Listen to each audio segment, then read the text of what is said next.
palavras. Ela pode levar vida ou pode levar à morte. Nós vamos ver um pouquinho disso agora no capítulo 24 do livro de Atos. Vamos pedir a direção de Deus. Meu Senhor, nos conduza nesta meditação e fala conosco pela Tua palavra. Que assim seja. E 5 dias depois, o sumo sacerdote Ananias desceu com os anciãos e um certo Tértulo, orador, os quais apareceram perante o presidente contra Paulo.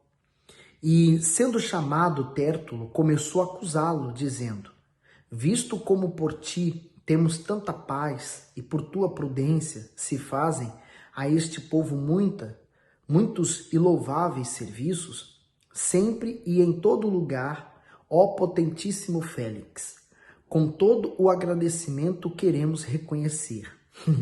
Os elogios. No 4. Mas, para que não te detenha muito, rogo-te que, conforme a tua equidade, nos ouças por pouco tempo. Temos achado que este homem é uma peste e promotor de sedição entre todos os judeus, por todo o mundo, e o principal defensor da seita dos nazarenos. Sabe o que eu acho engraçado? Aqueles estão elogiando Félix, né? Talvez por trás falasse mal de Félix, não gostasse da presença dele ali, mas como eles queriam um favor daquele homem, né? O lisonjear, ou falar palavras bonitas, né? Iriam agradá-lo. O mesmo não ocorre com Deus. Não adianta nós queremos falar palavras bonitas, pensando que com isso iremos agradá-lo e alcançar a resposta dele. Nós temos que agradar a Deus com as nossas atitudes. O Bispo Macedo fala aqui nesse versículo 5 o seguinte, o comentário da Bíblia. Este homem é uma peste. Paulo foi levado para Cesareia, onde seria julgado por Félix, governador da província romana da Judéia. Tértulo foi escolhido para fazer as acusações contra Paulo. Primeiro ele o chamou de peste, ou seja, de perigoso e perverso, que contaminava todos com seu discurso. Em seguida, o apóstolo foi acusado de promover sedições entre os judeus por todo o mundo. Tértulo sabia que os romanos não toleravam rebeldia nem insurreição contra a autoridade de Roma. Por isso, maliciosamente mentiu dizendo que Paulo disseminava motins. A terceira acusação dizia que ele era o líder e o principal defensor da seita dos nazarenos. Já naquela época, seguir os ensinamentos do Senhor Jesus era ser taxado de seguidor de seita. Os judeus e os romanos não suportavam essa palavra, pois entendiam que pessoas ligadas a qualquer movimento de fé eram fanáticas e propagadoras de discurso e confusão. Por fim, Paulo foi acusado de profanar o templo, o que dava direito aos judeus de puni-lo. Todas as acusações contra ele eram muito graves. Já no 6 diz assim: o qual intentou também profanar o templo, e nós o prendemos, e conforme a nossa lei, o quisemos julgar. Mas, sobrevindo o tribuno de Lisias, nolo tirou de entre as mãos com grande violência, mandando aos seus acusadores que viesse a ti, e dele tu mesmo, examinando, poderás entender tudo o de que o acusamos. E também os judeus consentiram, dizendo serem estas coisas assim.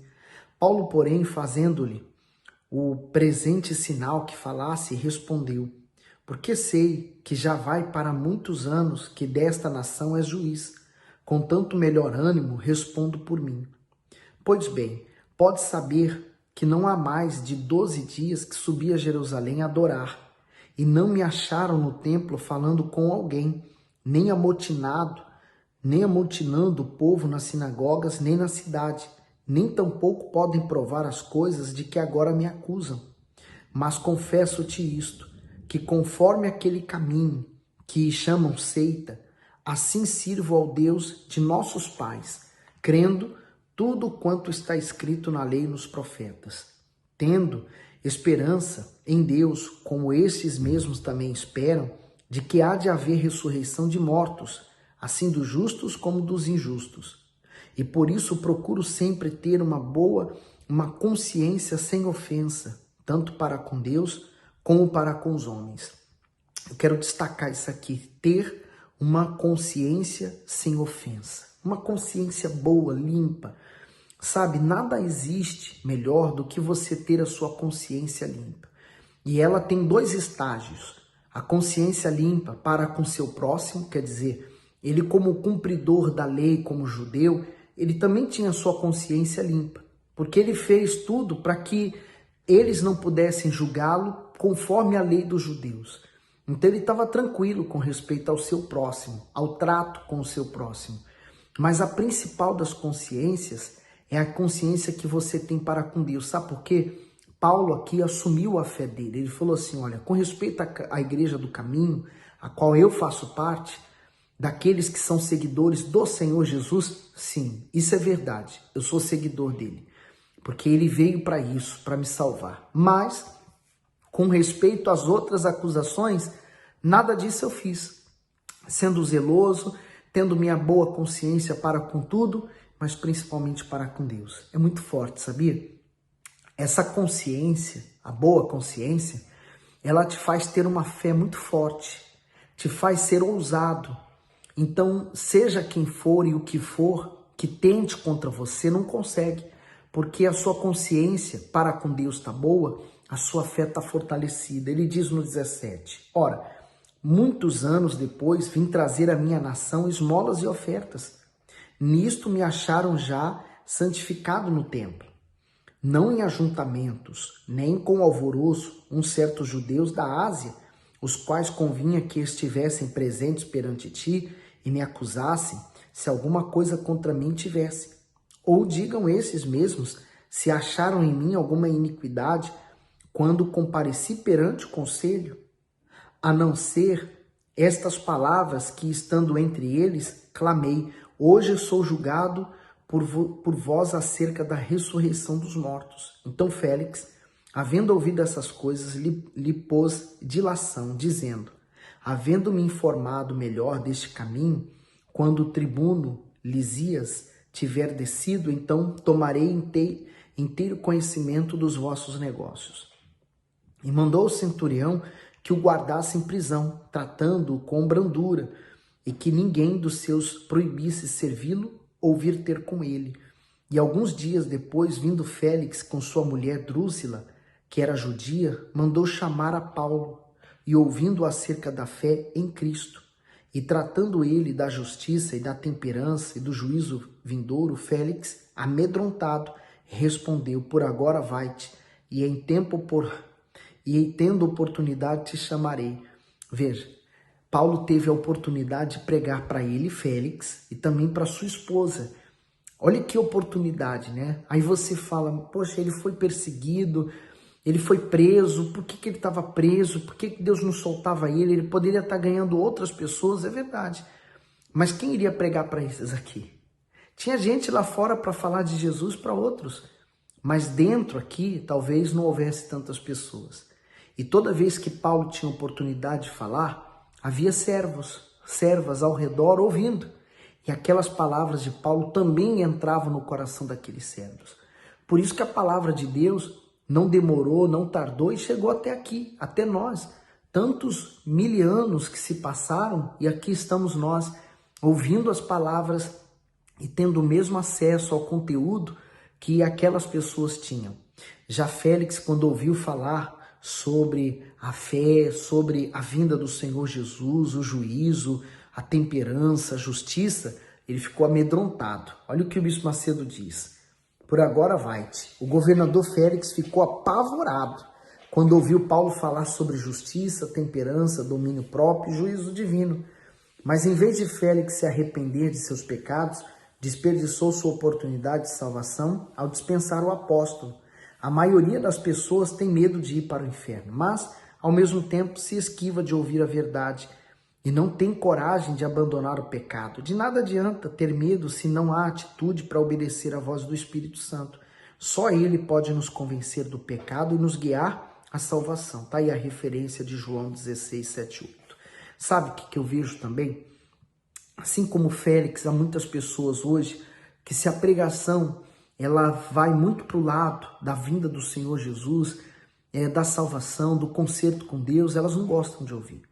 Normalmente as pessoas elas gostam de ouvir aquelas pregações que falam assim: vai dar tudo certo, você vai vencer, sua vida vai ser de vitória, vai vir bênçãos, olha, tá vindo uma bênção grande para você. Então, com essas informações, há muitas pessoas que abraçam, aí gostam, porque eleva o nível do sentimento, da emoção. Já você falar do inferno, vida com Deus, conserto, arrependimento, leva a pessoa a refletir sobre a sua vida e encontrar coisas que ela não quer deixar. Aí encontra o problema de muitos. No 26, esperando ao mesmo tempo que Paulo lhe desse dinheiro para que o soltasse, pelo que também muitas vezes o mandava chamar e falava com ele. Mas, passado dois anos, Félix teve por sucessor a Pórcio Festo, e querendo Félix comprazer aos judeus, deixou a Paulo preso. Que situação, né? Primeiro que esse Félix aqui queria um suborno, né? Para soltar a Paulo. E Paulo pregando sobre justiça, sobre juízo, sobre temperança, e ele querendo que Paulo viesse passar um dinheiro por debaixo da mesa. Assim é o mundo, né? O dinheiro compra muita coisa, né? Compra uma casa, compra um carro, compra um tribunal, um prédio, né? O prédio que eu estou dizendo. Compra o prédio de um tribunal, compra o prédio de um hospital. Mas sabe o que o dinheiro não pode comprar? O amor da sua vida. O que o dinheiro não pode comprar? Uma família. O que o dinheiro não pode comprar? Saúde. O dinheiro não pode comprar paz. O dinheiro não pode comprar alegria. Ele pode trazer alegrias momentâneas. E naqueles momentos você esquece da dor, da tristeza que você traz. Mas ele não proporciona alegria permanente no coração. Só Jesus. Minha amiga, meu amigo, reflita nisto. Por mais que você possa ter dinheiro, bens, posses, nada disso vai valer no dia em que a sua alma se descolar do corpo e você não estiver salvo, preparado para isso. Sabe, a morte é a coisa mais certa que nós temos. E mesmo por todo o dinheiro do mundo, ninguém consegue evitar a morte quando ela chega. Guarde a sua alma, a sua salvação. Não faça como Félix, que fugiu da hora de tomar uma decisão e se entregar para o Senhor Jesus. A hora de você se arrepender e se voltar para Jesus é hoje. Que Deus abençoe você.